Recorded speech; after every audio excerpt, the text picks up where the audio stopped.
Hola y bienvenidos al Seminario Internacional de Sistemas Sociales, Redes y Complejidad. Yo soy Carlos Sedano, profesor investigador del Departamento de Sociología de la Universidad de Guadalajara. En la sesión de hoy, la 85ª conferencia, contamos con la presencia del profesor Juan Miguel Chávez de la Universidad de la Frontera, Chile. El profesor Chávez estudió en Chile entre los años 1971 y 1973, estudios de Derecho e Historia en la Universidad de Chile. De 1975 a 1979 tuvo estudios de Sociología en la Universidad de Bielefeld, Alemania. Tiene estudios complementarios en Filosofía y Psicología, y entre otras actividades académicas fue docente del Colegio Superior de Bielefeld en las áreas de Sociología, Estética, Epistemología. Fue docente en la Facultad de Lingüística y Literatura. Los cursos dictados giraban en torno a la tensión entre discurso literario y discurso científico, con una especial consideración del ensayo en América Latina.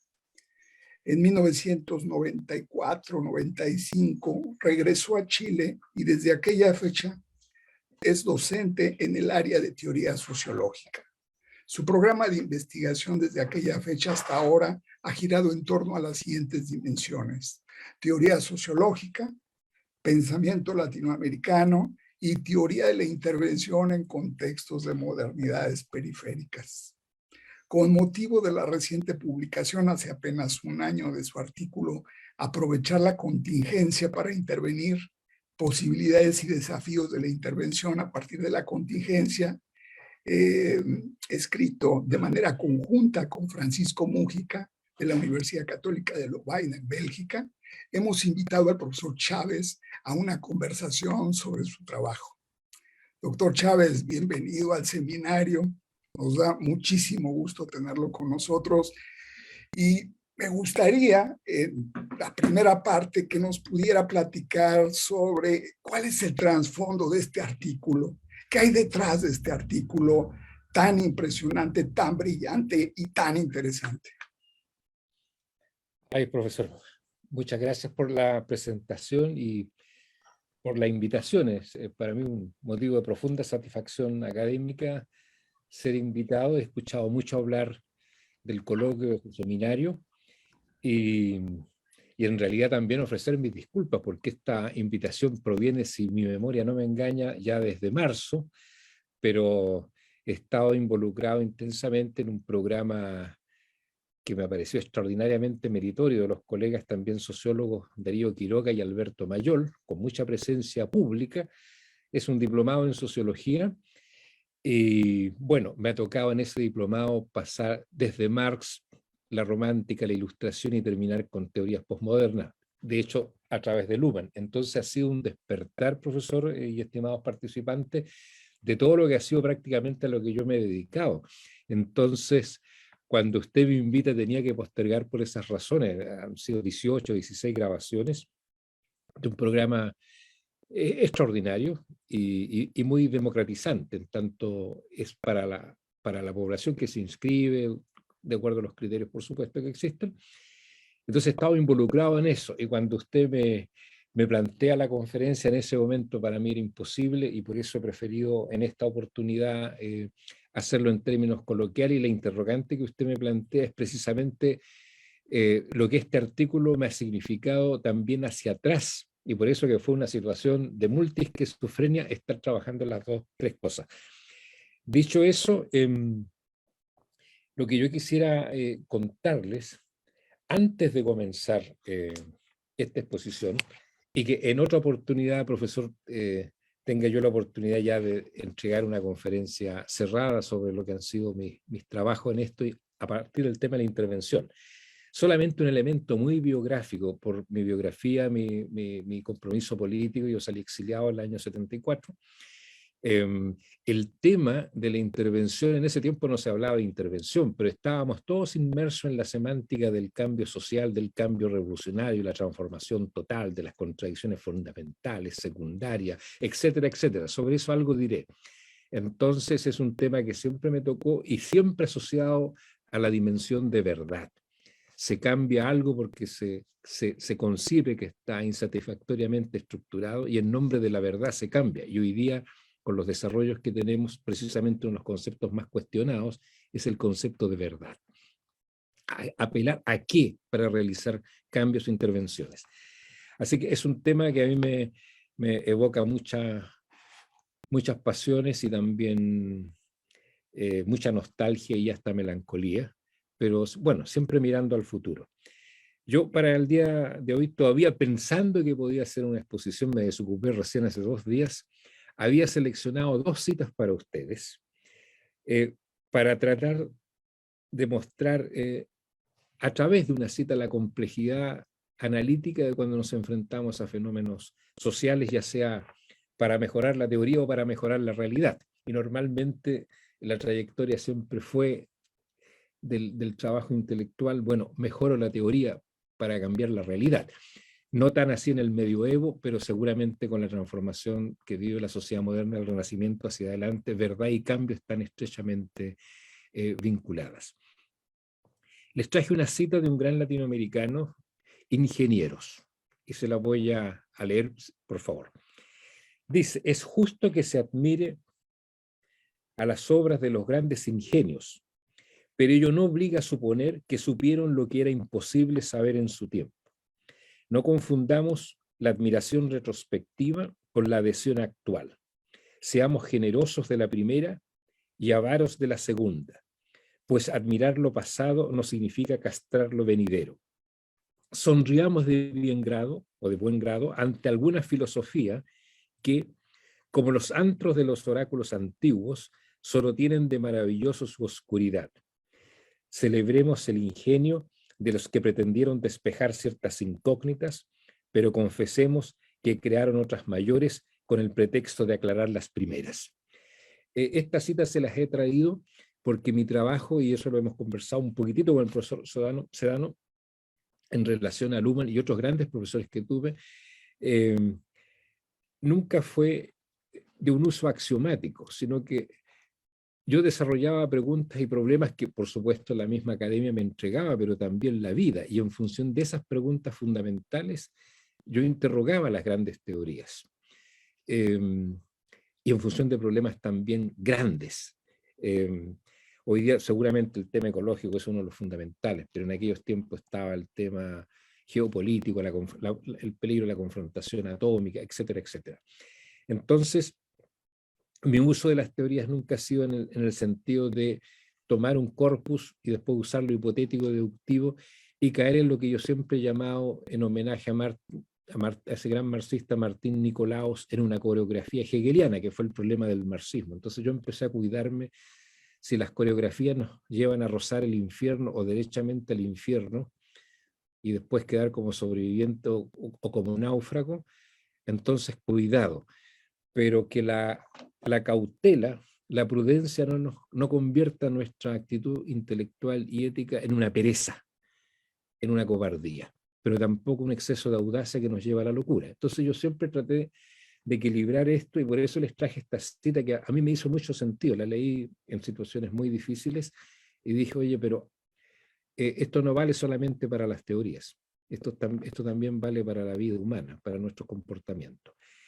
Ese es un tema, y les adelanto que para mí el gran tópico siempre fue el desacoplamiento evolutivo entre individuo y sociedad, lo que ya desde la tradición hegeliana en adelante se toma como esa segunda naturaleza. El hombre crea su realidad, su sociedad, y esa sociedad lo sobrepasa. Es un gran tema de la romántica, la Ilustración todavía estaba muy prometedora, y ahí llega la obra de Luhmann a plantearnos la emancipación de la razón, la emancipación de la idea de emancipación. Entonces, eso yo lo encuentro extraordinario como advertencia. Entonces, en esa tensión entre individuo y sociedad, la idea de que aquello que creamos, aquello que cambiamos con las mejores expectativas, se puede convertir en su contrario. Entonces, eso es una idea que a mí me ha perseguido. Y lo segundo, que también les traje una cita que lo hago muchas, la cito muchas veces y les pido disculpas si alguien ya además las escucha.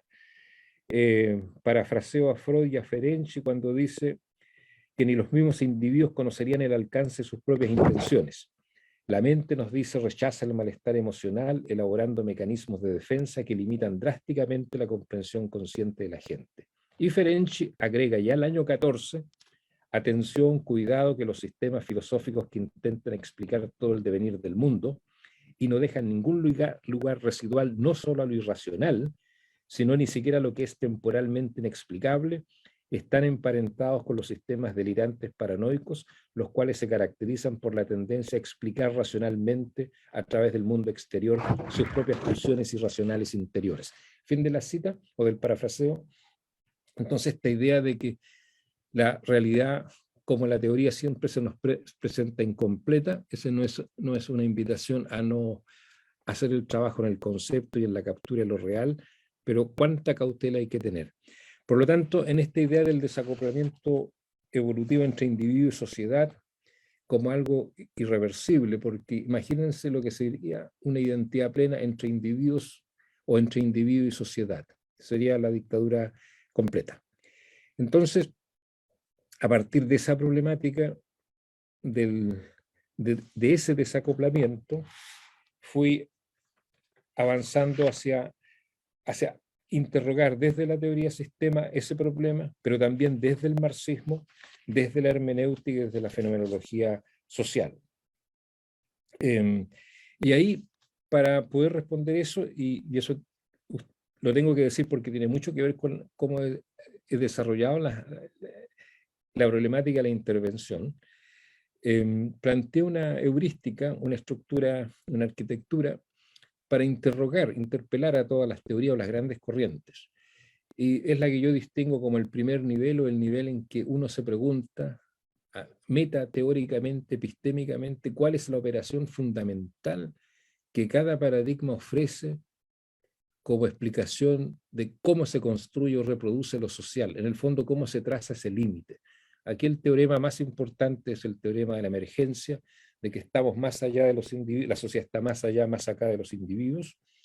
Y bueno, y se ha conocido en la tradición como la tensión entre actor y estructura, libertad, determinismo, y el único que cruza ese río, cruza el Rubicón, es Luhmann, al plantear el teorema de la emergencia ya de una manera en que el individuo aparece en el entorno. Entonces, siempre nos recordaba, nos decía en clase que no se trata de un poquito de acción y un poquito de estructura. No, de esa conversación nos hemos salido. El segundo nivel tiene que ver con la caracterización epocal que cada gran teoría hace. Una comparación simple. Marx, si se le preguntase de qué se trata, diría capitalismo. Luhmann diría diferenciación funcional. El tercer nivel es lo que las teorías empíricamente van privilegiando como notable, como algo que se destaca, como algo disruptivo, que está anunciando un nuevo tiempo. Esto para mí es fundamental y lo vinculo con la tesis que yo le acabo de leer de ingenieros. Los grandes autores son siempre hijos de su tiempo y no obstante más allá de su tiempo. Supieron algo que el resto no podía saber. Y esa pregunta, estimados colegas, yo les invito a propósito del análisis de este artículo que seguramente ustedes leyeron, es, bueno, ¿dónde estamos ahora? Y esa es una pregunta, un interrogante para mí profundamente hermenéutica. Ahí mi gran maestro es Gadamer, cómo auscultar lo nuevo si estamos al interior de las premisas ya conocidas. Y yo veo un vínculo directo con el proceso de intervención. En ese artículo no pudimos plasmar todo lo que le tributamos también al pensamiento hermenéutico respecto al auscultamiento de lo nuevo, cómo se forma lo nuevo. Pero en ese tercer nivel, auscultar procesos que interrumpen y sin embargo los seguimos tratando de la misma manera. Y ustedes van a ver que ahí también se juega lo que para mí es el tema fundamental de todo acto teórico en la sociología, que es la pretensión de universalidad de la teoría sociológica. Dicho eso, paso al cuarto nivel, a veces me pierdo, que es el nivel de la intervención. En aquellos tiempos yo lo aprendí jovencito, era el praxis teoría problem, o el praxis Besuk. La pregunta, ¿qué hace la teoría? Bueno, y el marxismo nace como una teoría que ni siquiera quiere aceptarse académicamente, es una teoría que promueve, lucha, quiere, y lo decía Marcuse en los años 30, nosotros no hacemos teoría académica, nosotros hacemos una teoría para transformar políticamente la realidad. Bueno, yo a todas las teorías o grandes corrientes le hago la pregunta no solamente lo que capturan como aparentemente lo nuevo, sino que también cuál es su praxis, ¿ya? Cuál es su praxis, y más allá, como decía nuestro querido y nuestro gran maestro Weber, más allá de lo que el autor pretenda, porque las teorías se le escapan al autor, no las puede controlar el autor, ni siquiera la academia. Tal vez en teorías o en el mundo de las ciencias naturales sea algo distinto, no lo sé. Entonces, esta relación con la praxis, y el otro nivel que pongo como esencial son las dimensiones axiológicas, valóricas, normativas, francamente ideológicas, que algunas teorías las reconocen expresamente y otras no tanto. Y algunas dicen, no tenemos nada que ver con eso. Esos para mí han sido los leitmotiv. Y respecto de la universalidad de la teoría, ¿por qué es tan importante incluso para mí biográficamente? Porque eso tiene que ver con mi trabajo sobre el pensamiento latinoamericano y la eterna crítica de la copia. Yo cuando llegué a Chile traía en mi maletín un gran proyecto, o sea, un programa de investigación sobre intervención. El tema era intervención en modernidades periféricas, que yo las caracterizaba como modernidad inducida. Por modernidad inducida, llegué a esa conclusión en un diálogo entre la historia de origen marxista, tanto chilena como de origen de los grandes historiadores del Este, de la órbita soviética, y con la obra de Luhmann. Y la pregunta la pregunta y a la conclusión que llegué fue: las modernidades periféricas se caracterizan por el primar de la política, por la acción política, y producto de nuestra historia, por el predominio de lo burocrático, es decir, del nivel organizacional. Y esto, colegas, es súper importante para el tema de la intervención cuando planteo la idea de universalidad, de dirimirla vinculado al tema de cómo nosotros hemos instalado las ciencias sociales en función de una transformación ya de intervención pragmática de la realidad. Antes se llamaba superación del subdesarrollo, por ejemplo, o del atraso. Entonces la idea ahí era: las modernidades inducidas se caracterizan por el primado de lo político, la acción burocrática, el nivel lo que Luhmann llamaría organizacional, por diferenciaciones funcionales incompletas. Ya llegaremos a eso porque es imposible hacer una hipótesis o una divagación sobre cómo intervenir sin tener una caracterización del contexto. Pero además le agregué yo a esa tesis sobre el pensamiento latinoamericano dos ideas. Una, que el pensador de los centros piensa cuando planifica, porque esa era la semántica en los años 50, 60, los que estudiamos en esos años, y 70, era la idea de la planificación indicativa, que era lo más suave, ¿ya? Y no la planificación centralizada. De allí a la intervención hay un paso corto. Es también intervención. Entonces yo decía, bueno, cuando el pensador de los centros piensa sobre intervenir sobre los costos de una modernidad modernizante o de una modernización moderna, no cómo llegar a ella. Cuando el pensador latinoamericano desde México a la Patagonia piensa no en los costos, aunque también los tenga, sino que cómo llegar a ella. Eso fue lo primero. Y lo segundo, acuñó una fórmula que todavía no la he publicado, que se llamaba recordando el futuro. Entonces decía el pensador, eso ha cambiado un poco, ¿eh? El pensador del centro tiene un futuro incierto, está abierto, no sabe, tiene un atrás. Morfológicamente su historia está siempre concatenada a algo que ya estuvo y que se despliega endógenamente, mientras que el pensador latinoamericano, cuando mira el futuro, mira hacia adelante, pero ese futuro está atrás, está ya determinado por los centros, por relaciones profundamente asimétricas. Y esa parte fue en las que trabajé mayormente con la obra de Luhmann, que me llevó a la conclusión que las modernidades periféricas, cuando hablo de modernidad inducida, se caracterizan por una no catalización o diferenciación clara de los medios simbólicamente generalizados, en que la organización se come al medio o lo hibridiza. Aquí yo soy muy tributario de la historia, de la gran historia marxista en América Latina y chilena, pero también de una conversación con la obra de Luhmann. Es decir, estas preocupaciones iban dirigidas a la misma obra y en más de alguna oportunidad conversamos con el mismo autor. Entonces digo, cuando hablamos de intervención, no estamos hablando en contextos de modernidades periféricas de intervención sobre los costos, lo que Ofe llamaba los problemas de segundo orden, porque los sistemas funcionan tan bien, tenemos problemas y hay que intervenir y hay que corregir. Ahora, el tema ecológico nos ha llevado a estar en una situación heterárquica. Otros temas anteriores no tanto, aunque los peligros también eran graves. Y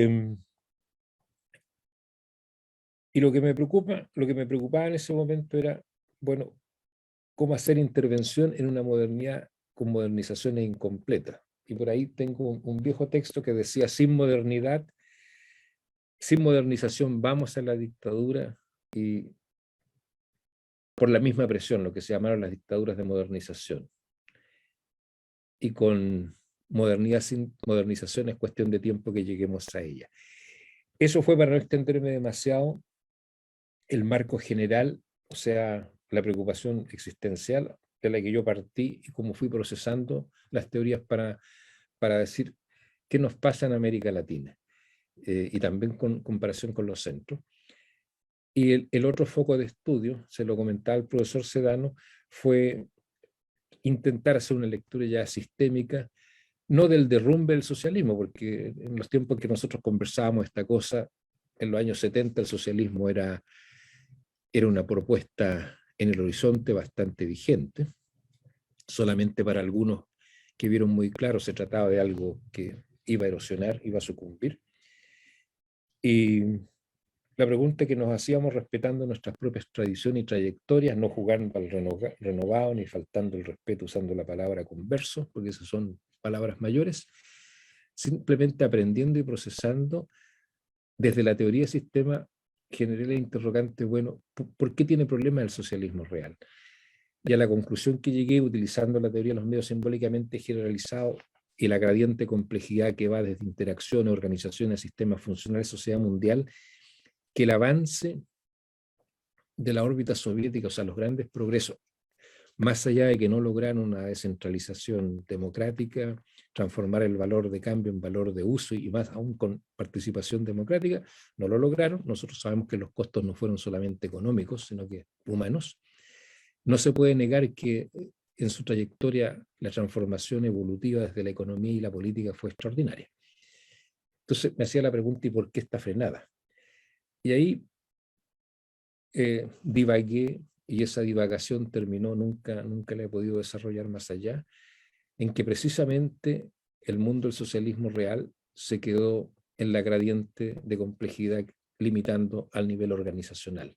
Es decir, como un partido, una organización, ordena, dirige, completa todo. Ahora, colegas, debemos recordar que eso en los 50, en los años 30, 20, era visto como un gran progreso, como la gran solución. Llegué a esa conclusión y dije acá, la organización se tomó la sociedad, promueve su diferenciación, su inclusión social, que decir, y sin embargo la bloquea. Miré aspectos generacionales, ahí hay libros extraordinarios, escritos desde un punto de vista fenomenológico y poco conocidos, como fue el mundo de lo cotidiano en ese mundo. Y con eso, ¿por qué se los menciono? Porque di esa combinación y ese salto entre el socialismo real y el contexto de América Latina. Y ahí llegué a dos conclusiones que a ustedes les van a parecer extrañas. En esos mundos no se puede aprovechar la comunicación social general. Y en el mundo de los países altamente desarrollados, la comunicación binaria, altamente sofisticada, siempre le gana. Yo tengo por ahí un trabajito, algo de eso presenté con nuestro querido profesor Mascareño en la Adolfo Ibáñez, ¿por qué el humano siempre gana? Pero no solamente por el tema del axioma, porque puesto esto a un nivel operativo, cuando uno hace investigación, obviamente al final tiene que concluir en algunos axiomas y no puede cambiarse a cada rato. Y siempre gana porque no se puede atravesar la distinción sociedad en torno a partir de cómo él concibe la comunicación, pero además, porque cuando analiza los movimientos de protesta, lo que se critica a los costos de la diferenciación funcional desde una lógica del temor, pero también reconociéndoles la capacidad que tienen de advertir a la sociedad, siempre concluye la comunicación binaria lo absorbe todo, le gana a la comunicación social general.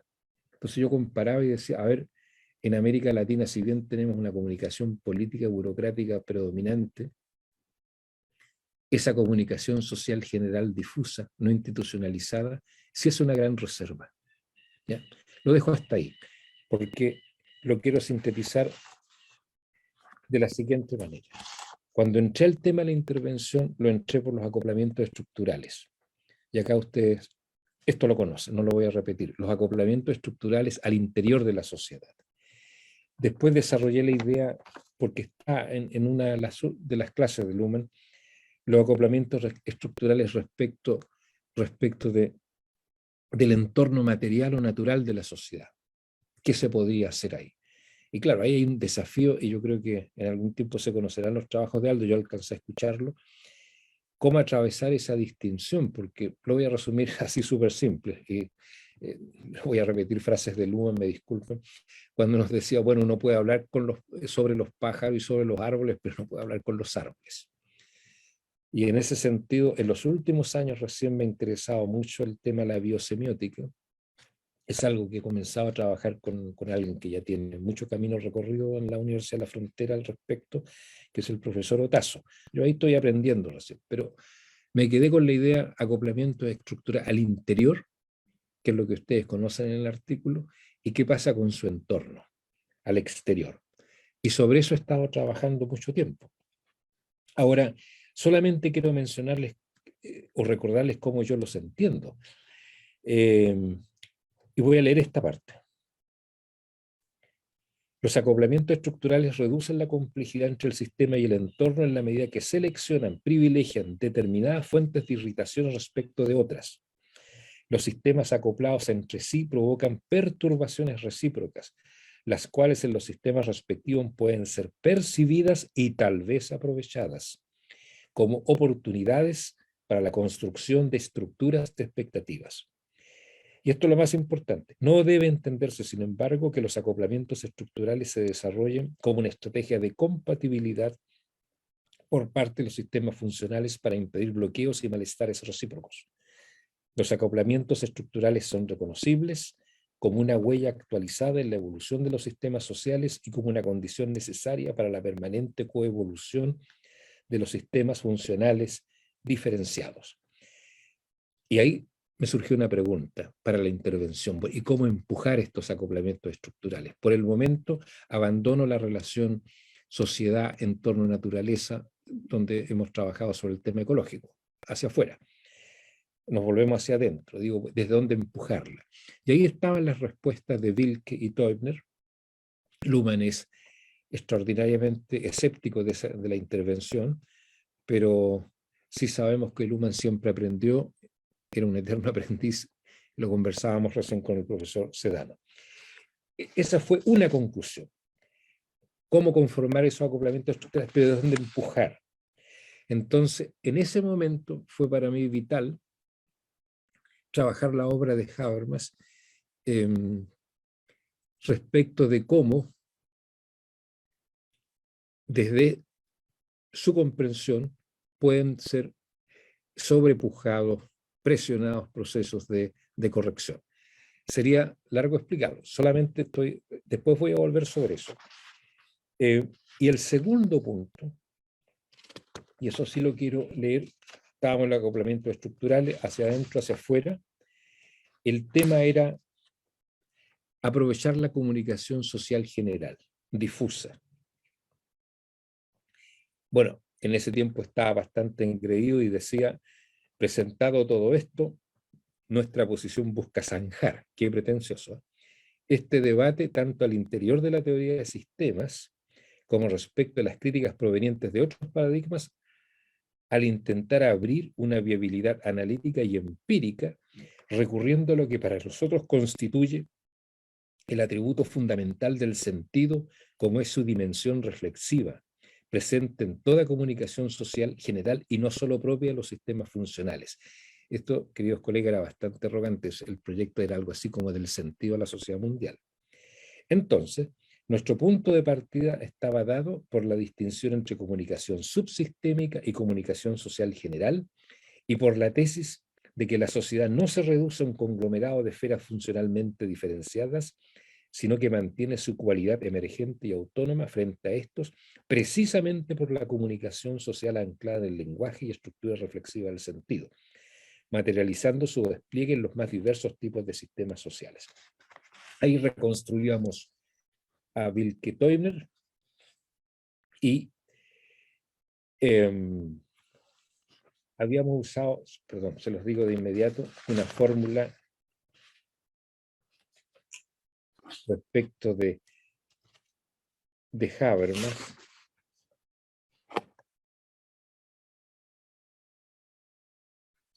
Modificamos a Habermas para el uso de la comunicación social general para propósitos de intervención, pero en estricto rigor sostenemos que Habermas ya se ha modificado él mismo, ya que la comunicación que propone no aparecería anclada en el mundo de la vida, sino ya en instituciones sociales. Entonces, el viaje que yo hice, y con esto concluyo esta pequeña divulgación, es el siguiente. Digo, así como Habermas dice, mira, en la atención mundo de la vida, el mundo de la vida es el sustento, de ahí se diferencian los sistemas y recaen sobre el mundo de la vida. Yo decía, bueno, el sentido y la comunicación social general es el basamento. Y por cierto, cuando la comunicación social general, por ejemplo, vía movimientos sociales, se transforma en política, se transforma en una comunicación institucionalizada, binaria, codificada, sí, es absorbida en ese momento, pasa a ser un sistema, una institución. Pero atención, esa comunicación permanece, es irrebasable. Un porcentaje, una parte de esa comunicación en función de un problema concreto ha sido ya institucionalizada y puede entrar a los regulativos políticos, etc. Pero la posibilidad de su absorción es imposible. Y el otro tópico en el mismo sentido es que la absorción de la conciencia individual es imposible. Yo recuerdo una entrevista que me hizo Gonzalo, con quien trabajo hace ya, lo conozco hace casi 20 años, una entrevista, una de esas entrevistas que nunca más continuó con la segunda, como siempre, me preguntaba sobre esto. Yo le decía, mira, más que Sonretel, más que Lukács, más que Marx, más que Kossick, fue Weber cuando dice, no vaya a ser que esta conciencia individual sea triturada y absorbida completamente. No dice lógicas sistémicas, pero habla de la máquina, del engranaje. Una preocupación profundamente alemana, muy propia de la romántica alemana, pero también del idealismo filosófico. Entonces, concluyo con el tema de esta pequeña disgregación. Digo, a ver, no le quiero llamar innovaciones, sino que experimentar con los acoplamientos estructurales, experimentar con la comunicación social general, particularmente en contextos de modernidad periférica, y al mismo tiempo cómo esta comunicación, cómo la autorreferencia a la conciencia, y ahí hice una comparación que me recuerdo mucho con quien yo conversé estos temas en la Alberto Hurtado, la Universidad Jesuita nuestra, cuando volví a Chile por varios años, una tertulia con Weinstein, que en el fondo esto es profundamente spinociano, o sea, de Spinoza. Para mí eso no lo... Spinoza, Montaigne, Pascal son los trasfondos históricos, analíticos o éticos que están en mí. Y el tema era, bueno, jamás podrá, a pesar de todo, ser absorbida. Y yo encontraba muchos paralelos. Era un muchacho, pero encontraba muchos paralelos en esas lecturas con la obra de Luhmann, que estaba en construcción. Los que empezaban a... Luhmann no era lo que después fue, era una obra en desarrollo que todavía no tenía ni siquiera el nombre de obra ni de gran teoría.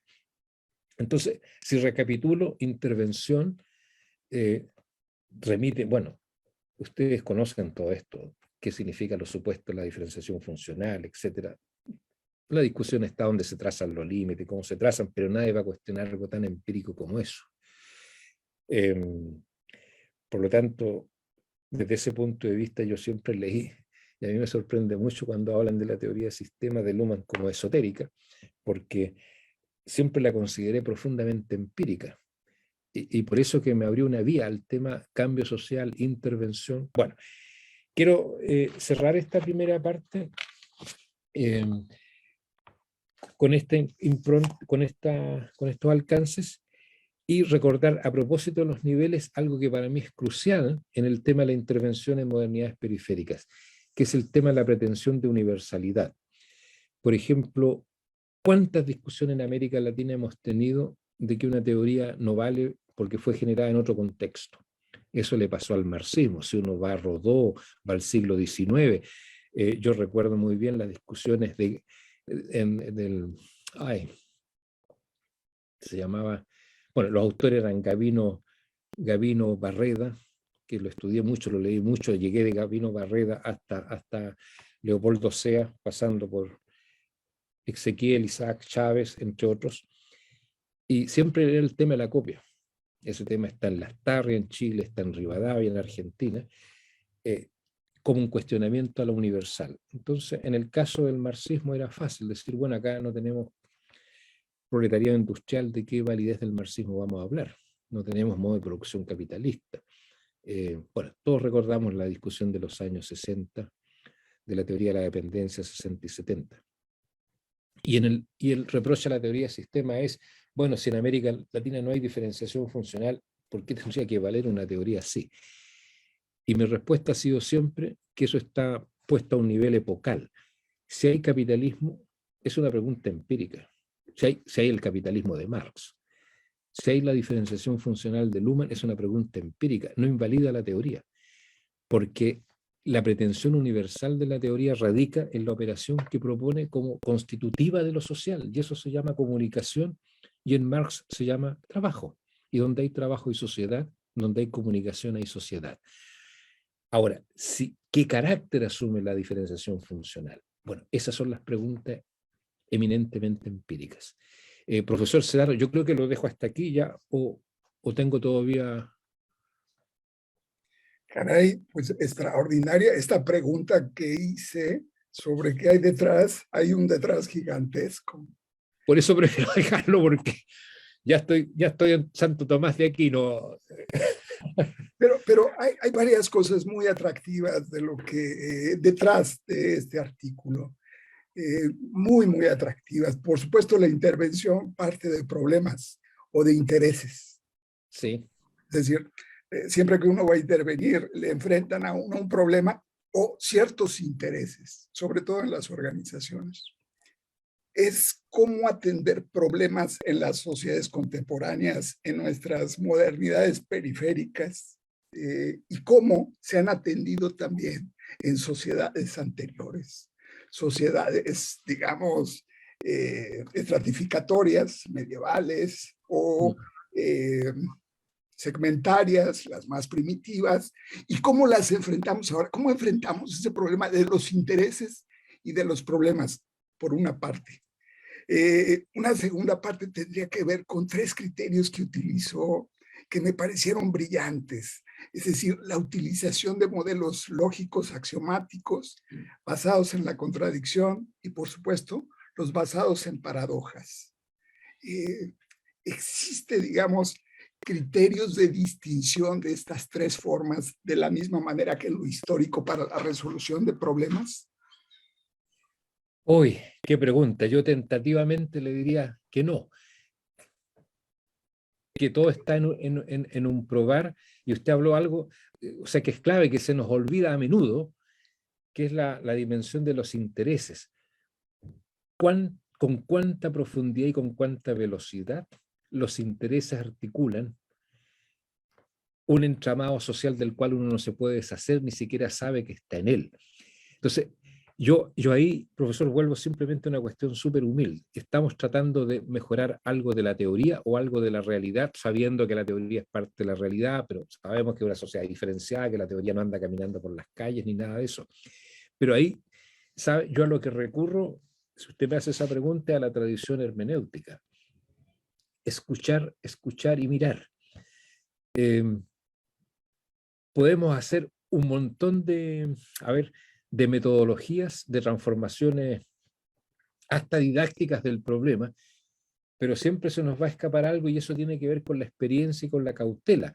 Y así como las sociedades, cuando se transforman, se transforman en virtud de superar una experiencia que ya era insoportable, también cometen errores de un infantilismo extraordinario. O sea, nuestras repúblicas que se liberaron de la colonia, todo lo que vino después cuando uno lo compara con la semántica al momento de hacer la revolución y por qué le hicieron. Ahora, ¿cuánto de eso, profesor, cuando usted me hace esa pregunta en esas tres dimensiones, cuánto de lo que hablamos y decimos no es más que ornamentación? Y yo ese es un tema que siempre le digo al estudiantado: tenga cuidado en confundir lo que a usted le pasa con lo que le pasa a la sociedad, porque parece que le pasan otras cosas. Y segundo, no ornamente tan rápido. Y les cuento historias un poco mías. Nosotros cuando teníamos un conflicto, pero compañero, usted se olvida que eso tiene que ver con el desarrollo de las fuerzas productivas que han entrado en contradicción con las relaciones sociales. Y venía toda la ornamentación conceptual que en el fondo era una forma de oscurecer el problema. Y ninguna actividad teórica está libre de eso, pero tampoco en la praxis humana. En los tres ejemplos que usted puso, o sea, está todo este desarrollo de lógicas múltiples, polivalentes, se han hecho tantos ejercicios, sin embargo, el viejo topo que no logro asir esta realidad, no la puedo moldear, y lo que resulta es una escultura que no ha sido producto mío. También he estado allí, pero no. Entonces, esa sería mi primera aproximación a su pregunta, y por eso que esto necesita siempre tiempo y es lo que más falta.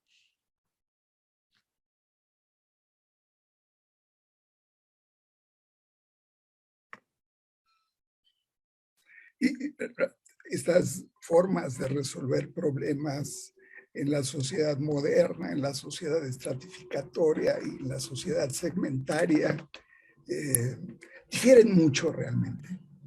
Perdón. Difieren mucho estas formas de resolución de problemas en estas tres etapas históricas, digamos. Hoy tengo mis dudas. Difieren, sí, pero no sé por qué tengo la tendencia a pensar que nunca tanto, incluso usando un pequeño teorema como es el de reducción de la complejidad frente a la incertidumbre. Y me acordé de algo, perdonen, que lo voy a poner como un ejemplo evolutivo, lo traía precisamente a colación para ilustrarlo. Si me permite, profesor Sedano. Sí. Escribiendo sobre identidad sistémica, pero desde el punto de vista de la intervención psiquiátrica, terapéutica, y decía, bueno, ¿cuáles son las respuestas que siempre salen? A pesar que hablamos generalmente de aprendizaje social, sí se aprende, pero ¿cuáles son las respuestas que normalmente se dan? Uno, son respuestas que están bajo el nivel de complejidad. Y voy a dar un ejemplo.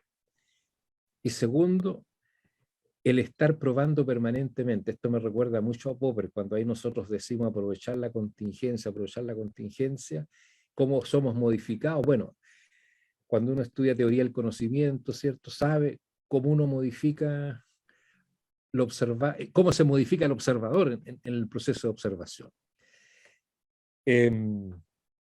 Entonces, digo, bueno, ¿cómo se conforma esa identidad que nos permite algo y no nos permite otra cosa, y cómo enfrenta la incertidumbre?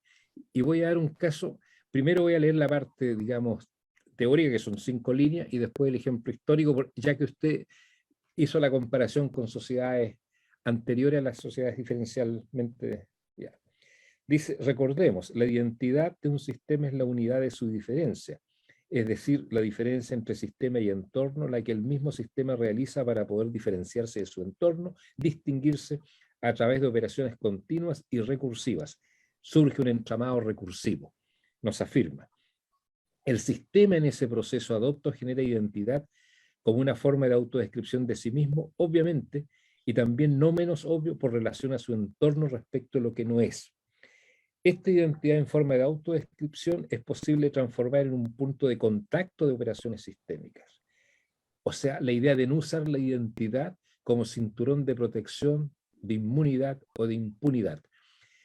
Sabemos que hay procesos de arraigo identitario, o sea, el amor, el cariño, el afecto, o sea, que no podemos prescindir de ellos. Es como la sexualidad, ahí está, pero la erótica hace que las cosas varíen. Tenemos que comer, pero la gastronomía nos dice qué es lo que vamos a comer y qué es lo que a lo mejor vamos a elegir. Entonces el tema sería, para ser muy preciso, es un punto de contacto que necesita ser aprovechado. Consideramos de que es posible constatar que el sistema en su constante devenir usa su identidad para tematizar los efectos observables en el entorno que ella misma produce para una condicionalización de sus propias selecciones. Pero, recordemos la Inquisición. Y aquí viene. Recordemos la Inquisición no del punto de vista del inquisidor, y recordémoslo al nivel de los sistemas psíquicos en su proceso de adecuación y aprendizaje. ¿Qué hacen? Los sistemas psíquicos elaboran sofisticadas autodescripciones, por ejemplo, de disimulo para poder sobrevivir, socialmente se dirá, pero incluso en los casos extremos se trata de la condición de reproducción de su cuerpo, o sea, de la vida, de su vida, la cual hace posible la existencia psíquica. Sobre eso se puede analizar la Inquisición como selección evolutiva frente a la complejidad generada por la diversidad, y cómo al querer asegurarse particularmente a través de la semántica religiosa, que también estaba anclada política y organizacionalmente, en la cual se cree o no se cree, no se duda, se ataca entonces a quienes tienen una tradición de duda sistemática, o sea, de interpretación o simplemente otra concepción religiosa. Por otro lado, no menos inteligente y elaborada fue la selección evolutiva de quienes quisieron sobrevivir. El refugio estaba en otra parte, en otras descripciones como la ciencia, la literatura, estoy hablando del siglo de oro. Otras elaboradas descripciones formadoras de identidad las encontramos en el tránsito a la sociedad moderna. Ejemplo clásico, como la burguesía disimula su origen, comprando sus títulos nobiliarios, como ejercita nuevas formas de galantería y de cultura corporal. Este ejemplo puede parecer tan lejano, pero a mí es una forma de ilustrar. Claro, la pregunta es dónde estamos nosotros en este momento y qué situaciones involutivas se puedan dar y quién dice que son tales. Porque ¿cuál es la única conclusión, no, digamos, consenso que tenemos? Que la sociedad es algo que está más acá y más allá de los individuos y que se generan coordinaciones sociales y que lo sociales es precisamente lo divergente. Porque las expectativas son divergentes y sin embargo se produce una coordinación social. Y ahí comienza el tema intereses, privilegio, todo lo que ya. Eso es lo único que sabemos. ¿Cuál va a ser la respuesta? O sea, el inquisidor estaba convencido de que estaba dando la mejor respuesta. Entonces la pregunta que yo me hago hoy día, y esto por favor es cero moralina, a mí una de las cosas que más me fascinó de la obra de Luhmann fue su amoralización, aunque yo creo que en su obra hay contenidos normativos también, pero eso, bueno, ya lo conversaremos. Pero esta idea de no pasar de contrabando, algo que siempre le digo al estudiante, cuando usted critica algo, fíjese en lo que está criticando, pero no pasa automáticamente de contrabando una solución, porque esa no la tiene, ni usted ni yo. Y eso para mí es intervención, ya a ese nivel tan elemental. Entonces, aquí lo único que puedo decir, profesor, no lo sabemos, no lo podemos saber y sin embargo vivimos intentándolo. Eso es para mí el desafío de la intervención. Y puesta así la mirada, después viene por supuesto el tema, mire, si nos vamos al tema, yo recuerdo el tema tan técnico y empírico cuando me tocó estudiar cómo los soviéticos, en este caso las dificultades que tenían los polacos y los checos que estaban en unos niveles más avanzados, jugaba un rol semántico e ideológico profundamente su antisovietismo, entre paréntesis para los procesos de intervención, ¿ya? Pero ellos querían contener el despliegue de la comunicación, diría Luhmann, de la comunicación económica monetarizada. Porque la ideología decía, el socialismo termina con la producción de mercancías. Nosotros tenemos valor de uso, no valor de cambio. Imagínense lo que significa la autosimplificación, y por eso usted tenía trabajos informales, pero que el servicio secreto los conocía a todos. Por eso que usted tenía agricultura, ¿cómo se llama? Agricultura sí, que vendía productos. Y usted miraba las grandes cabezas, nivel premio Nobel, que no eran ningunos imbéciles. Estoy pensando en Lieberman, en Vladimir Brus en Checoslovaquia, en Radovan Rista, perdón, Vladimir Brus en Polonia, Rista y Jiri Costa en Checoslovaquia. Y había un límite al proceso de aprendizaje social. Dice la realidad, me dice esto. Y yo insisto en esto otro. Y producto de ese mandato que tengo que insistir, mi intervención tiene que desplegarse al interior. A lo mejor le puede parecer descabellada la comparación Inquisición creación del de un mercado socialista, pero miren la contradicción. La realidad me dice que no, que la coordinación, que a mayor complejidad, no puedo regular esto con una planificación centralizada. ¿Ya? Bueno, ese es un punto. Le podría tocar otro punto, profesor, que lo aprendí mucho. El tema, en el socialismo real no podía haber alienación, porque ya se expropió la propiedad privada. Entonces usted de pronto leía a Agnes Heller, a Ferenc disfrazados por ahí, leía al Bauman, que todavía no salía de Polonia, ya Kolakowski había salido, así que la soltaba toda, y usted dice, oye, pero los procesos de alienación, de criminalidad, o sea, cosas que no debían existir. Esto a alguien que no, o sea, a gente que no ha estado metida en esto, o sea, que no son sociólogos, no son economistas, le puede parecer una estupidez, pero no, eran regulativos sociales que atravesaban la estructura psíquica misma. O sea, imagínense que un Oscar Lange se le hubiese ocurrido decir, mira, ¿sabes qué? Vamos a implementar lógicas de mercado en esta parte porque si no, no sirve. Esa es la única comparación que yo me permitiría hacer, profesor. Muy bien.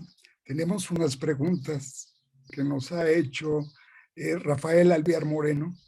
Hace poco dio una conferencia sobre marxismo, sobre la teoría de Marx y la de Luhmann. Es un joven sumamente inteligente, acaba de regresar hace poco de Alemania. Dice, muchas gracias a los profesores Chávez y Sedano. Buenísima presentación. Lo interesante del problema de la intervención es que el mismo Luhmann, a pesar de su reticencia con ella, procuró desplegarla en relación a la misma sociología. Luhmann diagnosticó una suerte de crisis teórica fundamental de la sociología, la que sería corregida mediante la distinción sistema-entorno y el desarrollo consecuente de la teoría de sistemas sociales. Recordemos que la sociología es parte de la sociedad. Entonces, ¿puede haber crítica sin intervención o incluso teoría sin praxis? Ya. Crítica sin intervención. Disculpen, estoy anotando. Y teoría sin praxis. Yo quiero mostrar algo aquí. Cuando había hecho un pequeño esquema, iba a empezar con un gran agradecimiento a las personas con las que trabajé muchos años en la Alberto Hurtado. Romy Morales, Jonathan Sarracino, Weinstein y el último era Alvear. Con Rafael compartimos varios años, impartimos el curso de Habermas y muy agradecido y como siempre teníamos un ejercicio también de intervención, profesor Sedano con Habermas. Y Rafael lo desarrolló in extenso. Yo hice algunos atisbos solamente. Y era, si es posible, hacer intervención en organizaciones orientadas a la instrumentalización o a la lógica estratégica, introducir la acción comunicativa e incluso ética del discurso. Y el ejercicio que hacíamos era en relación a una empresa. Sabemos que por su autopoiesis, y eso tampoco lo iba a negar Habermas, tiene que ganar y asegurar su rentabilidad. Y podría ser compatible con eso, con una acción, con una organización de carácter de acción comunicativa, sin que alterara el código. Así hacíamos dialogar las dos teorías, porque también trabajábamos algo de Luhmann en esos cursos. Así que un gran saludo para Rafael. Ahora, ¿por qué el tema de la crítica es complicado? Porque Luhmann es una palabra que no le gusta, es una categoría y un concepto que no le gusta. De hecho, bueno, aquí voy a contar casi secretos de curso y de coloquio, tomando a veces una cerveza. Por ejemplo, yo acuñé, gracias a Luhmann, la fórmula de que Habermas era el porfiado de la historia, porque a pesar de, no obstante, hay que hacer tal cosa. Y Luhmann él mismo lo decía, bueno, a veces parece un pastor, decía. ¿Ya? Nosotros sabemos de la crítica de Habermas a Luhmann. Pero una de las cosas en que más insistiera la emancipación del concepto de emancipación y también del de crítica, que la crítica no pasa de ser una fórmula, muchas veces un comodín. Ahora, ese era un punto, y con Rafael, Rafael es clave. Si yo voy a la intervención, y aquí, profesor, en lo que usted me preguntaba, hay dos dimensiones, diría yo. Una es intervención porque ocurre. Fíjese lo que estoy diciendo, porque ocurre. Donde uno no tiene tiempo, si lo van a cogotear, uno arranca. No planificó autointervenirse y arrancó. Y eso vale para las sociedades. Y lo otro, cuando hay una conciencia de un estado deficitario. Y ahí es donde entra el tema de la verdad. ¿Por qué Habermas es tan renuente a las tesis postmodernas, la pluralidad de verdades? Y también Luhmann en su última fase diría que tuvo un acercamiento, pero el tema de la verdad se lo reserva a la ciencia. Pero en los dos casos hay, a través de un proceso sólido, analítico, un estado es detectado como deficitario, como problemático. Llámesele injusto, recordemos, Luhmann termina con inclusión, exclusión social. Por lo tanto, puesto a ese nivel, yo creo que la crítica es fundamental. O sea, no le podemos poner preocupación, pongámosle otra palabra, pero yo no puedo promover o decir de que este Estado necesita un cambio, una intervención, si no he decretado algo como deficitario. Y deficitario se parece tanto a decir este es un estado crítico y en función de la crítica. Ahora, otra cosa es pasarse toda la vida encontrando todo malo, ¿cierto? Y al revés, otros todo bueno. Por lo tanto, yo rehabilitaría el concepto de crítica y me permitiría decirle a Rafael que yo, con el concepto de crítica, estoy más cerca de Montaigne y de Kant en un sentido conservador, y lo voy a decir. Hay una fórmula de Kant cuando dice debemos hacer lo que podemos, traducido porque de poder podemos, pero debemos. Y eso significa una relectura, una serenidad frente a la realidad, una serenidad teórica en este caso y también política. Ahora, lo otro, el conservadurismo de Montaigne, que decía, mientras no esté probada una mejor alternativa, lo estoy parafraseando, me quedo con lo viejo. O sea, tengo cuidado. Ahora, eso por un lado, y en lo que yo soy tributario del pensamiento conservador, lo soy en ese terreno, ¿ya? En ese terreno del autocuidado, de la autolimitación. Pero ahí tenemos también el otro tema, y también lo hemos conversado, cuánto da la academia, y eso, gracias a esta pregunta, Rafael, lo que se me olvidó plantear, profesor, que aparte de los dos programas de investigación, yo hacía el ejercicio con universidad y derecho, en la relación individuo-sociedad, cómo la universidad puede contribuir a ser un espacio de formación y de protección de la subjetividad, del autocuidado y también el derecho. Eso es muy tributario de Schelsky en todo caso. Bueno, dicho esto, la pregunta que me hago, bueno, la praxis de la teoría, yo recuerdo las frases de Luhmann, la praxis de la teoría, sí, yo tomé el lápiz y escribí la teoría, se mofaba un poquito, soy terriblemente práctico, escribo, etcétera. Pero aquí nuevamente vendría la diferencia que yo hice al inicio, era que el autor no puede controlar su teoría, puede decir, no va a ser una teoría para el cambio, no va a ser una teoría para ideologizar, no va a ser una teoría para promover nada, pero los que se apropian de la teoría no le piden permiso. Cómo se apropió Stalin de la teoría marxista, qué momentos había en la teoría marxista que conllevaban a eso que pasó. Bueno, eso vale para todas las teorías. Y en el caso de Luhmann, yo diría, ¿dónde pondría el cuidado? Que si sumo crítica y no intervención, me puedo quedar en una autodefensa de lo que ya es y no auscultar lo que se está generando.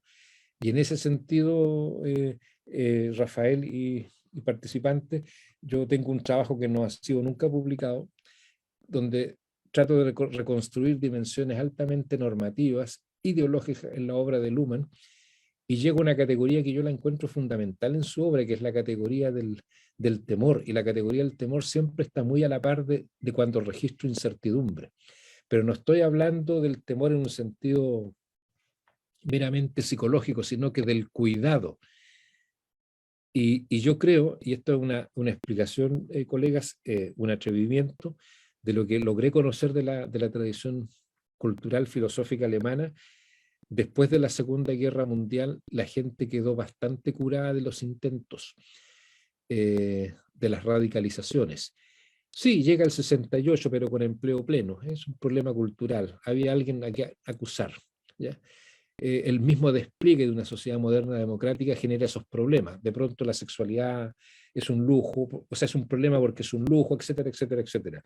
Entonces yo veo en estos grandes autores, no en los más chicos, que también fueron mis profesores, como Ofe, los que llegan después, veo en ellos una gran cautela respecto de propuestas totales. Y por eso que Luhmann siempre parcializaba, porque él en su pesimismo regulativo igual reconoce que hay dimensiones parciales las cuales parcialmente también nos podemos poner de acuerdo y sacar cosas adelante. Eso yo lo encontraba terriblemente popperiano y en algún momento se lo dije.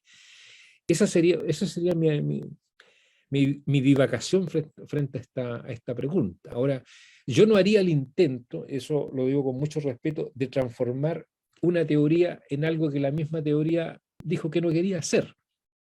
El intento que yo haría es decir, yo, Rafael Alvear, independiente de lo que haya pensado Luhmann, voy a desarrollar una teoría sistémica crítica. ¿Ya? Porque imaginemos si esto lo comparamos con Marx. El fundamento de todo son las condiciones materiales de producción de la existencia. Ya. Ese es el fundamento, pero el de Marx. Entonces, si yo quiero corregir eso, mejor digo, hago otra teoría. ¿Ya? Y reconozco que ese fundamento se queda corto o no da el ancho, para decirlo así bien campechanamente. ¿Ya?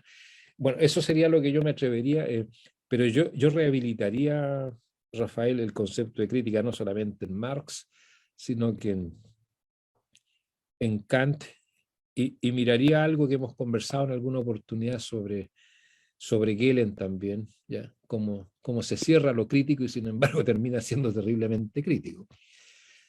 Es una persona que ya en el año 40 y tanto dijo que íbamos con Freyer, su profesor, dijo vamos a la degradación del lenguaje. La ciencia social y la ciencia se va a transformar en una cosificación metodológica. Las preguntas del sentido del por qué van a ser evacuadas, nos vamos a preguntar solamente cómo funcionan las cosas. Y lo peor va a ser cómo va a comenzar a escribir la gente. 40 años después, ¿qué tenemos? 50, 60 años satisfaciendo indicadores, escribiendo como nos dicen que hay que escribir, etc. Entonces, yo creo que la idea de crítica da para cómo la conecto con la idea de que no me siento bien. ¿Y quién es ese que no se siente bien? Porque el único esclavo crítico es el que no está de acuerdo, y el esclavo que está de acuerdo y que rema en las galeras y profita de lo que nos tiene otro horizonte, ¿qué crítica? Bueno, lo dejo hasta ahí.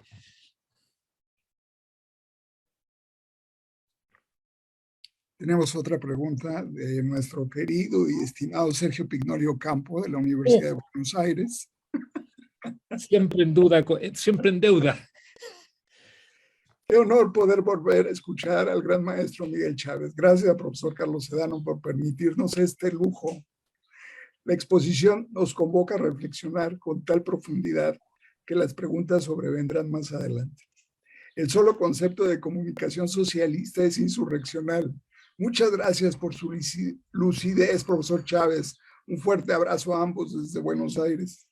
Hoy, un abrazo grande, lo tengo en mi correo, en mi WhatsApp, pero vivo tan aislado, pero bueno, te voy a escribir, me emociona mucho el saludo.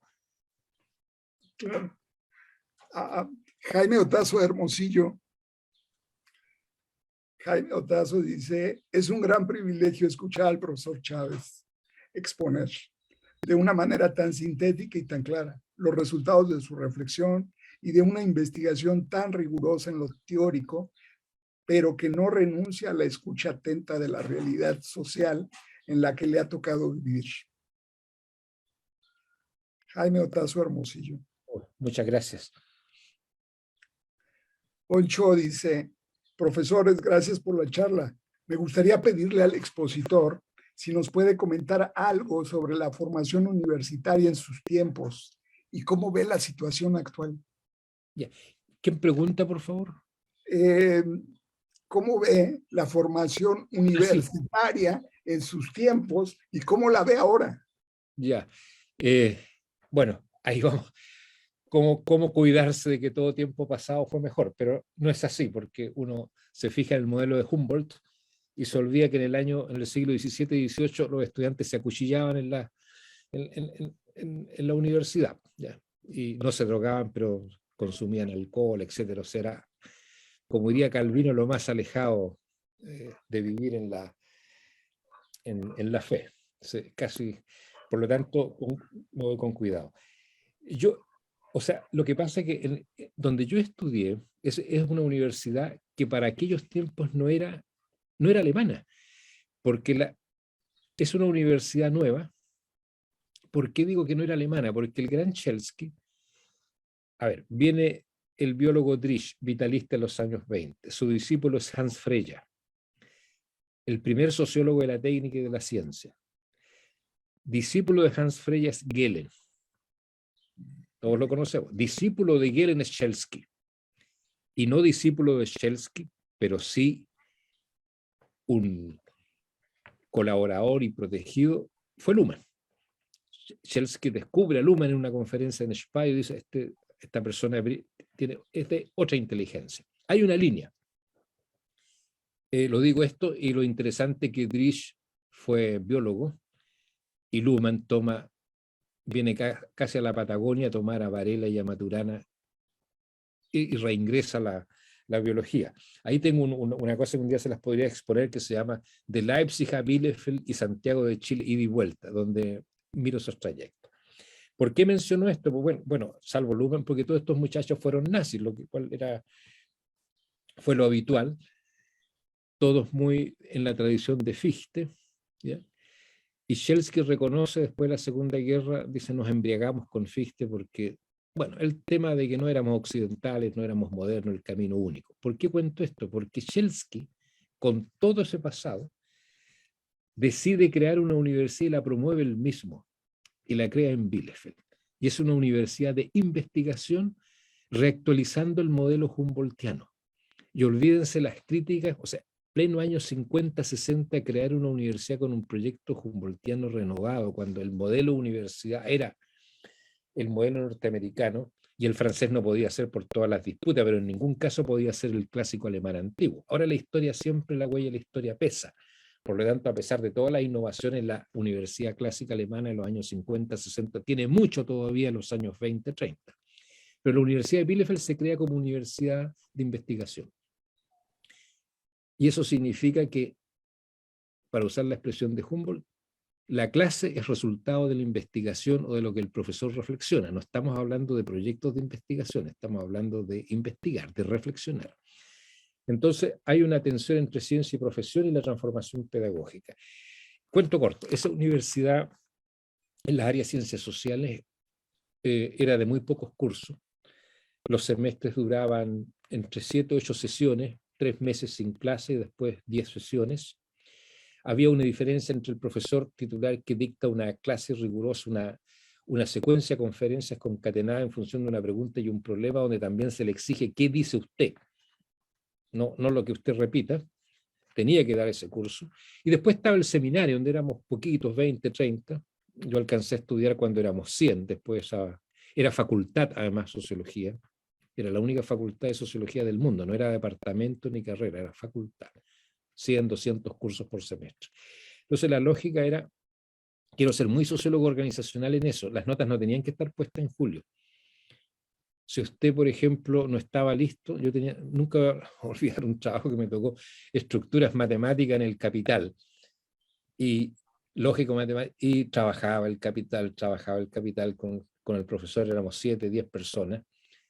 Llegaba con mi trabajito y me decía, interesante, pero sabe, yo creo que le falta esto, no sería... Bueno, tenía que leer no sé cuántos libros, para qué contarles algo tan...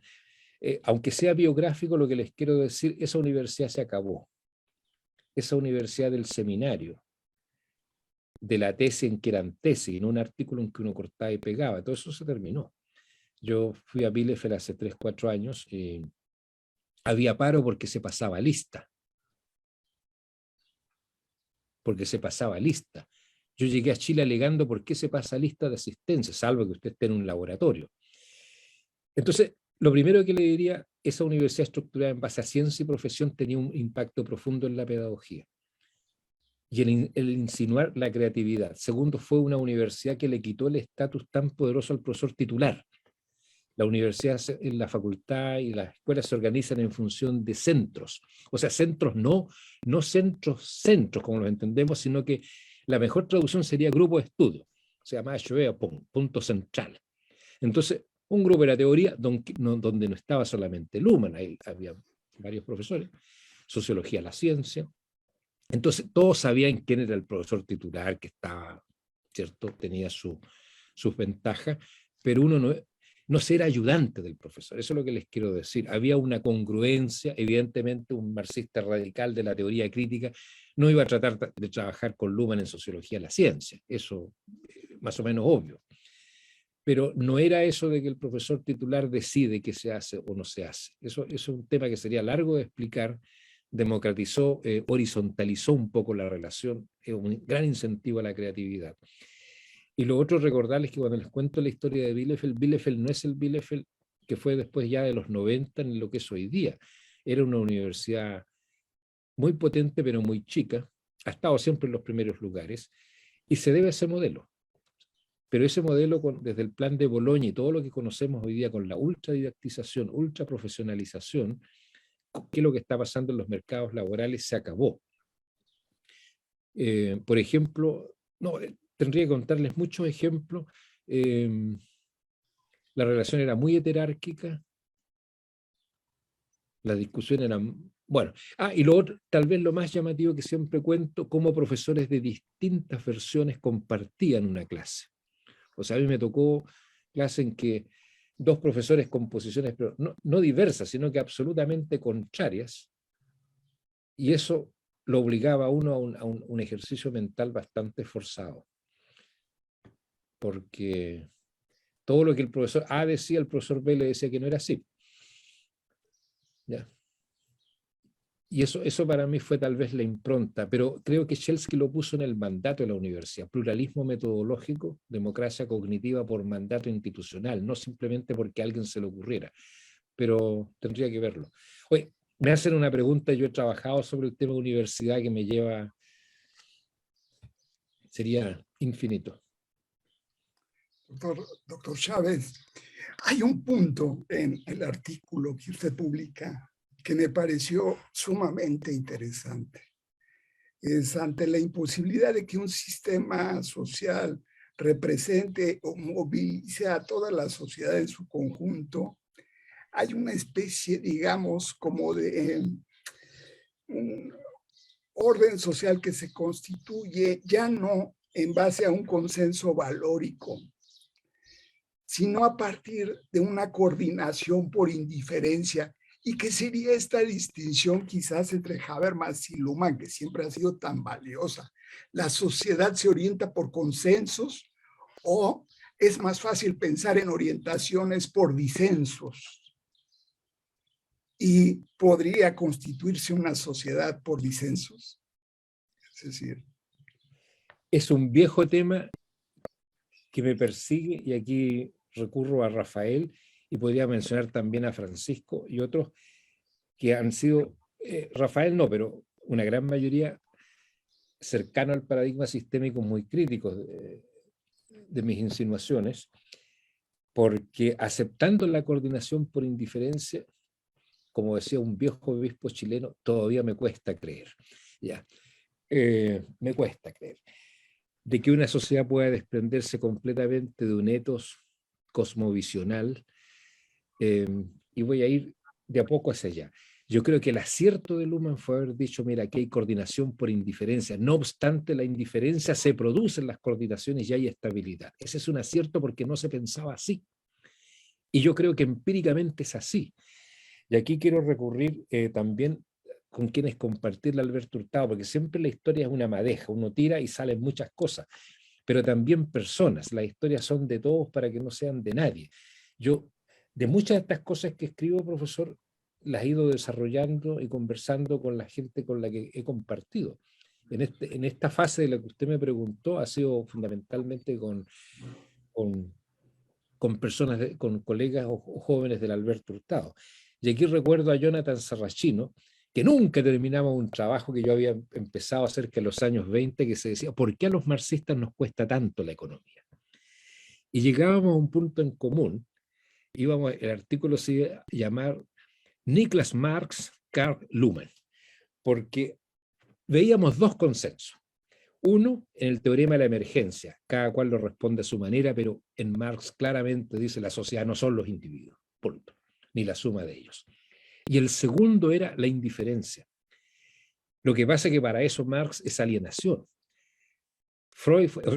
Hegel fue más cuidadoso, dijo, mira, cuidemos esto con el Estado de Derecho nomás y démosle a cada cual lo suyo. Marx fue más atrevido, dijo, no, no representa el interés general, representa el interés particular. Nosotros sí vamos a representar el interés general una vez que hagamos lo que tenemos que hacer. Entonces, el tópico de la indiferencia, ¿qué quiero decir? No es nuevo, no está en Luhmann, pero Luhmann le da, primero lo eleva a un mecanismo de integración, y eso a mí me parece extraordinario, porque la tradición era o esa alienación, ese tipo de integración, o los dos tipos de integración, a partir de Collingwood, integración sistémica, ¿cierto? Dinero, poder, y al mismo tiempo integración social, y eso es lenguaje, cultura, mundo de la vida, etc. Y yo creo que el acierto de Luhmann es cruzar nuevamente el Rubicón y decir nada de eso, indiferencia. Ahora la pregunta es, la indiferencia también se puede ver al nivel de los sistemas psíquicos, es decir, si no fuésemos indiferentes, nos explota el sistema, no sé, por el cerebro, el sistema nervioso. Yo en mi creo particular, en mis valores, siempre he sido tributario de no ser indiferente, pero cada vez me cuesta más, ¿ya? Y con lo único que me he quedado en mi postura ética al respecto es caminar al paso de los que pierden, no para favorecer la pérdida, sino que el cuidado de los... Decir, oye, la sociedad, aunque se articule por indiferencia, no podemos ser indiferentes a quien pierde en esta sociedad. Y eso no significa desresponsabilizar a los individuos, porque a mí la moralina, eso de que la sociedad es la culpable de todo, me agota, ¿ya? Entonces, yo diría, el tema de la dimensión, yo la llamo así, valórica, ética, se produce.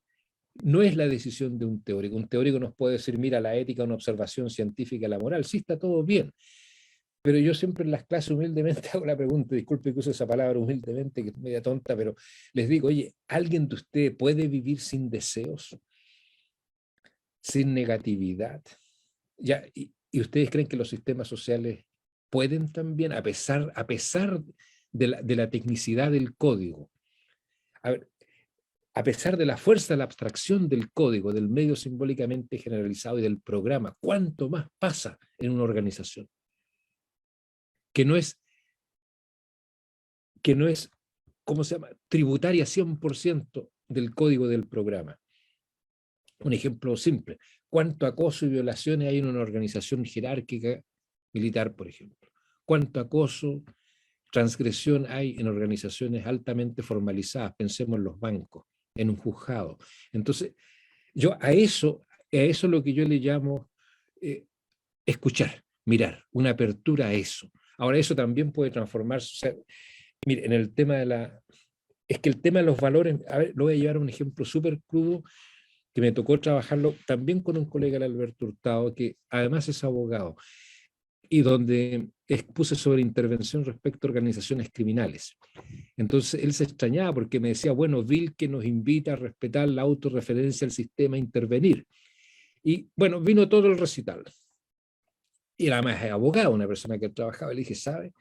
Yo estoy con un profundo disenso, porque yo quiero aprovechar lo que el sistema criminal como sistema social lo tengo que descifrar, pero yo lo quiero destruir. Si usted me da la posibilidad, lo quiero destruir. Ahora, o por lo menos lo quiero minimizar, como diría Luhmann, que las diferencias, o sea, la intervención logre disminuir, no lo sano, pero es menos enfermo. Entonces le dije, fíjense que la cosa no es tan simple. porque hay preferencia en que digo, ¿por qué tengo que admitir? No obstante todas las explicaciones de por qué existe un sistema criminal, de que mi propósito no sea destruirlo. ¿Y cómo voy a justificar eso? Y por eso en el artículo, profesor, está ahí, que es la última parte del artículo donde nosotros decimos, sin la dimensión normativa, ¿de dónde saco la fuerza motivacional también? Alguien me puede decir las motivaciones son cortas. Sí, podemos regular todo, pero ¿quién puede controlar el deseo? Podemos regular las formas de comportamiento, pero sí, me van a decir es que el deseo está producido socialmente, lo aprendimos con Durkheim, pero hay un espacio que se le escapa a lo social, si no, no tendríamos el problema, pues seríamos idénticos. Entonces, en lo que usted me pregunta, digo, llegado el momento, y esa es mi diferencia, llegado el momento hay que decir qué es lo que yo prefiero. Ahora, en función de dimensiones cognitivas, pero las dimensiones valóricas también van a estar. Si yo soy un conservador o un liberal o me defino ideológicamente como una persona progresista, voy a tener problemas llegado el momento, y no creo que la teoría pueda ser tan exonerada de eso como actividad. Otra cosa es que la persona en la interioridad de su conciencia la procese y diga, digo esto y no lo otro, o esto que nadie lo sepa. Entonces, esta es también una conversación que tuve durante muchos años con un distinguido y querido amigo y colega, el Alberto Hurtado de la Universidad Jesuita, Omar Aguilar, él es un seguidor de Bourdieu. No seguidor, él trabaja, y me decía caminando, me decía, oye, pero es que yo no logro aceptar esto de que los valores no sirven para nada, son esquemas de preferencia. Él no es ningún conservador, pero yo le decía, no te preocupes de aclarármelo, porque como izquierdista, la gente de izquierda es muy valórica y muy normativa, así que no por tener valores es sinónimo de ser conservador, además se puede ser conservadoramente de izquierda. Entonces, el tema era, yo le decía, mira, yo todavía no me puedo separar de Durkheim. Todavía no me puedo separar de Parson en este punto, profesor. Incluso le voy a decir más, todavía no me puedo separar de esa gran preocupación ética del idealismo y de la romántica alemana de la protección de la individualidad. Y si eso no es un valor, no sé qué es, aunque le ponga la palabra preferencia. Ahora, bueno, con eso no vamos a mandar un cohete a la luna y vamos a resolver el tema ambiental, pero a lo mejor sí. El problema es que en la intervención tendría, mire, voy a dar un solo ejemplo. Cuando trabajé a Levinas nos dice lo que nos está pasando es producto del individualismo excesivo en que se reconoce la libertad del otro, etcétera, etcétera, etcétera. Lo que hay que terminar con eso. No a la indiferencia, lo dice. Entonces yo le decía a los estudiantes, ¿qué pregunta se tiene que hacer un sociólogo? Solamente una. Señor Poviña, fantástico, no a la indiferencia frente al otro, los otros. ¿Qué coordinaciones sociales vamos a crear para que esa indiferencia no sea posible? Esa es la pregunta sociológica para mí de intervención por excelencia. No le discute que usted quiera que estemos todos juntos ahora, que no sea la libertad individual y el despliegue del contrato a partir del interés lo que genere coordinaciones para una economía. No a la indiferencia. Aceptémosle ese veredicto. Pero la pregunta de la intervención sería, bueno, ¿dónde están los correlatos empíricos para que eso sea posible?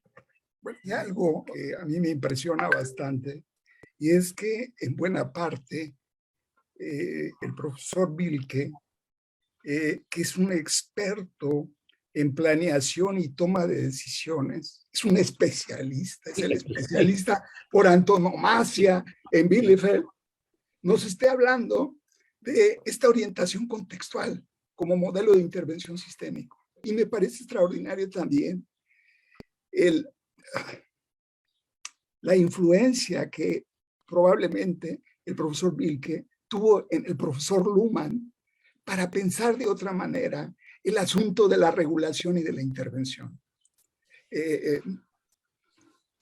Sí.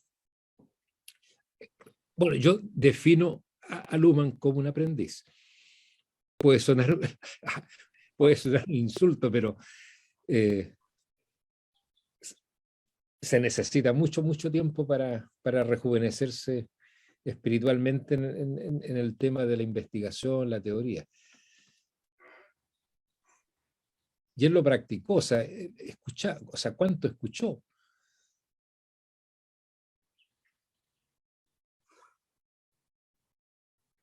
Partiendo, bueno, mucho de ejemplo, Mire, les voy a contar una anécdota. No quiero hacerlo con un criterio de autoridad o legitimidad, por favor, pero yo me limito, pero trato de limitar, pero a veces no puedo. Que yo le copié el ejemplo y lo transformé con longaniza, que son, bueno, productos chilenos ahí. Luego un día nos cuentan unos cursitos chiquititos, porque, lo otro, cuando yo llegué a Bielefeld, Luhmann tenía 5, 7, 10 alumnos en sus cursos. Cuando yo me venía eran 100, 200 y los seminarios eran de 20. Porque cuando yo llegué lo que está en boca es el marxismo. Y por eso es que esa universidad pluralista es la mejor. Yo siempre le digo al estudiante, usted imagina una escuela de sociología en que todos voten por el mismo partido, piensen, estén en el mismo paradigma. Qué terrible. Bueno, Luhmann nos cuenta ahí en la tertulia de los 5, 7, 8, con su teoría los medios simbólicamente generalizados, mecanismo de concatenación de coordinaciones, de las coordinaciones, va a un boliche, un pequeño, ¿cómo se llama? Un cafetín, así donde se venden dulces, y la niña, él le pregunta, ¿y cuánto valen estos cúgenos, estos dulcecitos? Digamos que le dijo 2.000 pesos. No, yo le voy a pagar 500 nomás. Y no le dijo nada más. Y inmediatamente la improbabilidad de la comunicación. Entonces, dice, ¿se dan cuenta? ¿Se dan cuenta? Ese pequeño ejercicio, la fuerza, todo lo que está detrás para que se respete que son 2.000 pesos. Y claro, yo cuando hago en Chile esa pregunta, es una provocación y qué raro. Entonces yo decía, imagínense si usted llega al banco a intercambiar carne y no dinero. A lo mejor hay una transformación evolutiva, todos los bancos terminan trayendo carne. No va a pasar. Entonces, Luhmann era un experto en recoger ejemplos minúsculos. Por ejemplo, recuerdo uno de las bromas que hacía, cuando bajo el cuarto piso, sé que cuando tomo el ascensor no me va a salir un león. Ahora que los leones existen, que pueden estar en un zoológico, sí, pero en el ascensor es bastante improbable. Entonces, siempre uso ese tipo de ejemplos muy de la vida. ¿Ya?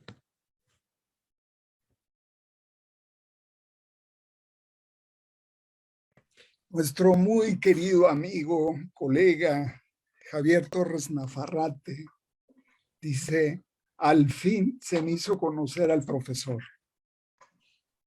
Muchas gracias.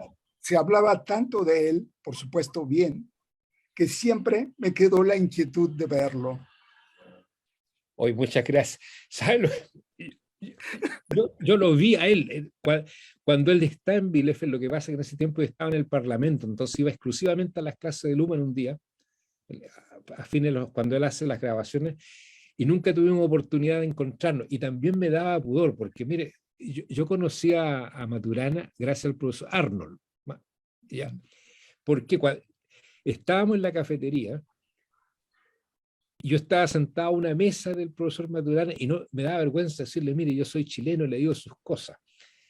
Y Arnold un día nos invita a la casa y ahí el profesor Maturana, con el cual después tuvimos algunas conferencias en Chile, me dice, oye, yo pensé que tú eras hindú, me dijo, o iraní. Y yo le dije, bueno, yo sabía que usted era el profesor Maturana, pero no me atrevía a decirle, mire, etcétera. Y con el profesor Nafarrete, claro, una autoridad, y físicamente sé muy bien quién era, porque lo vi cuando él estaba allá, pero no tuvimos la oportunidad de compartir. Así, un enorme agradecimiento por sus palabras. Bueno, yo insistiría mucho que la lectura de su artículo da para imaginar, para pensar y para articular muchas cosas. Una de ellas tiene que ver, por supuesto, con esta teoría de la intervención contingente, de la justificación de la intervención por los problemas, por los accidentes, por todo aquello que se hace presente de manera accidental, sí, y que está presente. Y eso me resulta muy atractivo porque finalmente cuando uno hace investigación y busca, por ejemplo, dentro de los códigos que uno genera a la hora de que está haciendo un análisis de textos, un análisis cualitativo, y uno conecta citas unas diferentes de otras, de pronto hay una iluminación al hacer esta combinación de ideas, de propuestas, de proyectos que uno está analizando en la investigación y se le ilumina de pronto la inteligencia y se encuentra con una serendipia extraordinaria. Yo veo en buena parte en la obra del profesor Wilke esta búsqueda de serendipias ya no en la investigación, sino en la intervención profesional, en la intervención social, que me parece extraordinaria. Sí, ahora, mire, voy a leer un pequeño párrafo que ya es de una arrogancia increíble, pero es producto de años más jóvenes. A ver si la encuentro.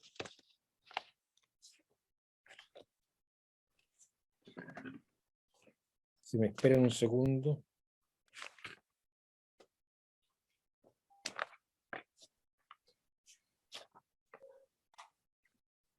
No la voy a encontrar, pero está en este texto que es muy antiguo. Dice, y queremos ir más allá de Wilke. Imagínense, profesor, la arrogancia más allá de Wilke. Y por supuesto de Teubner. Bueno, está escrito así, primero a mano, yo escribo todo a mano. Y sobre la contingencia yo quisiera adelantar un punto. ¿Por qué pensaba, y acá hacer un agradecimiento enorme al padre de Francisco Mujica, que es un destacado economista, tuvo labores muy importantes en la transición, en el Ministerio de Hacienda. Y bueno, él un poco cuenta cómo la economía es tan rápida para aprovechar la contingencia. Esa es la parte. Entonces, a mí me dio mucho sentido porque imagínense cómo funciona la memoria, los caminos recorridos. Yo decía, y en el socialismo real era tan lento, era tan rápida la decisión política, pero la economía avanzaba tan lento, o sea, se movía lento. Y después, ¿sabe? Esto es una infidencia que yo la encuentro buena cuando estamos en una academia de verdad, por eso la voy a contar. A mí el tema de la contingencia, cuando estuve divagando escribiendo sobre esto, me acordé de una experiencia personal de la persecución. Entonces, yo planificaba. Entonces voy a estar en tal parte, voy a estar en tal casa, entonces, mire, otros decidían si uno vivía, moría, etcétera. Ese pequeño detalle lo tenía ahí, pero seguía planificando como si controlara la situación. Y de pronto, cuando repaso todas esas historias, me di cuenta que todo fue una suma de casualidades enormes, dentro de un trazado histórico, por supuesto, de una codependencia de fenómenos, eso no, de la nada no viene nada. Pero todo lo que pasa para salvarse, o lo que sea, y lo que no pasa, es terriblemente contingente. Yo nunca voy a olvidar, profesor, y lo cuento esto porque muchos años después fui al lugar de la catedral donde me hicieron entrar por una librería, La Manantial, y me tiraron al patio interior de la iglesia. Y ahí comenzó ya mi salvación. Pero ¿sabe cuál fue la sorpresa? Fui como 20 años después con mi hijo a ese lugar y todavía había un señor de aquellos tiempos. Ah, me dice usted, uno de esos que viene a ver la ventanita por donde los tirábamos. Y me llevó, ya eso está reformado. ¿Y sabe cuál fue mi sorpresa? Era como tirarse de 2 metros. Yo no lo podía creer. No 2 metros, mucho más, perdón, casi 2 pisos. Yo le digo al señor, ¿sabe? Yo pensé que era un saltito de 1 metro y tal. Ah, no, me dijo, eso creyeron todos. Cierro la historia. Entonces, mire, se trataba de salvarse. Yo no sé qué vi, pero yo vi 1,5 metros o 1 metro. Y era probablemente 1 piso, algo así, o un poco más. Entonces, yo creo que estos elementos, a mí se me critica muchas veces por los elementos biográficos, pero yo creo que los elementos biográficos van dando una sensibilidad, una transformación, o sea, y también van otorgando el silencio. Por eso que yo soy muy cuidadoso, los estudiantes nunca saben mucho de mí respecto de esto, son pequeñas cosas en función de un aprendizaje, ¿ya? Para no vivir de un pasado ni de cosas que son complicadas. Entonces, vuelvo al tema, está ahí. Incluso hace poco, mira, hace poco leía algo, no sé si era no, era de Jung, porque Freud no lo decía así. Decía Jung, mira, si una mujer no le preste demasiada atención a una mujer que ya no quiere nada contigo porque te estás perdiendo mucho. Yo nunca había pensado que Jung era capaz de escribir cosas así, pero bueno, o sea, otra vez estamos en este mundo que a pesar de lo determinado, de lo estructurado, la contingencia está ahí. Y por eso que la historia está abierta. O sea, le quería decir que cada uno de nosotros pensó por su lado la idea de la contingencia, que es casi del momento. No es tan así, porque hay una historia, pero como usted, los ejemplos que usted dio, hay un momento. Y es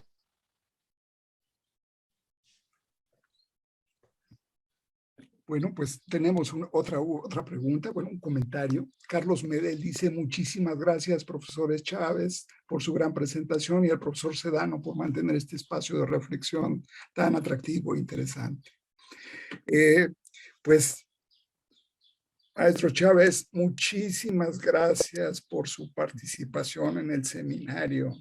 A nombre de la Universidad de Guadalajara, a nombre del Departamento de Sociología de la Red Latinoamericana de Sistemas Sociales y Complejidad, le agradecemos mucho su brillante, su extraordinaria conferencia, conversatorio.